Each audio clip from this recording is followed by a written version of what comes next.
Nous allons parler de la respiration abdominale. Le but étant de pouvoir se relaxer dans un pic de stress. Quand nous sommes stressés, nous avons tendance à respirer avec la partie haute de la cage thoracique, ce qui n'est pas la façon la plus adaptée de respirer pour se détendre. Normalement, comme chez les petits enfants, quand on regarde un tout petit enfant, on remarque que quand il respire, son ventre se gonfle et se rentre. C'est ce que nous allons chercher à faire ici, et c'est comme ça que nous pouvons passer en mode plus détente lorsque nous sommes stressés.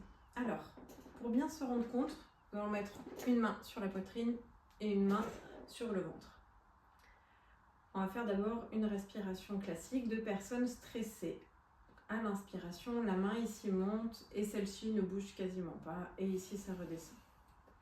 Le but c'est de faire exactement l'inverse. Sur une respiration abdominale, ici ça ne doit quasiment pas bouger, et il n'y a que à l'inspiration la main ici qui doit monter.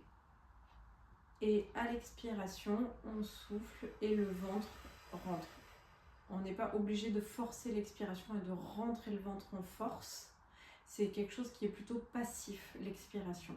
Par contre, on essaie vraiment de faire gonfler le ventre. En fait, la respiration se passe au niveau du diaphragme.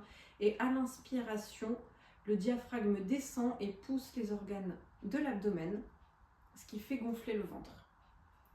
Et à l'expiration, le diaphragme se relâche, remonte et du coup, le ventre rentre. Donc on inspire, on gonfle le ventre et on souffle, on rentre le ventre. À répéter plusieurs fois jusqu'à ce qu'on sente bien le mouvement et la détente arriver.